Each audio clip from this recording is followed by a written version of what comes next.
দেখতে পাচ্ছেন একটি ইন্ডিয়ান পিকক সসের লাটেল বা ধূমকাচি। এটি আছে গোপন সূত্রে খবর পেয়ে দক্ষিণ খাল্লা থেকে আমি পিন্টু করলে অভি কাজরা লক্ষ্মী ভাই এবং বসন্ত মিলে উদ্ধার করি। তো আমাদের দয়াতে এটা ছাড়তেছি খাল্লাতে। তো আপনারা কচ্ছপ পেলে দয়া করে মারবেন না, খাবেন না, তার উপযুক্ত পরিবেশে ছেড়ে দেবেন। আর ভারতীয় বন্যপ্রাণ সংরক্ষণ আইন অনুযায়ী কচ্ছপ মারা, ধরা বা বাড়িতে পোষা কিন্তু আইনত অপরাধ, এতে আপনার জেল এবং জরিমানা উভয় হতে পারে। তো এখন এটিকে আমরা আমাদের দক্ষিণ কাল্লায় যে বৃহত্তর কালীর দহ আছে, ওই কালীর দহতে আমরা একে পুনর্বাসন দেবো।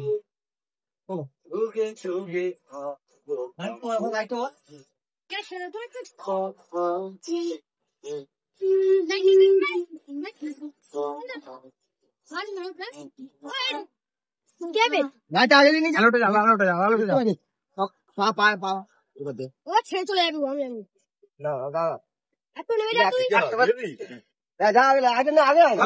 আলোটা দে আস্তে আস্তে জীবনটা জল খাবে, জল খাবে, জল খাবে। আমার নতুন জন্ম পেল। শান্তি দেবে।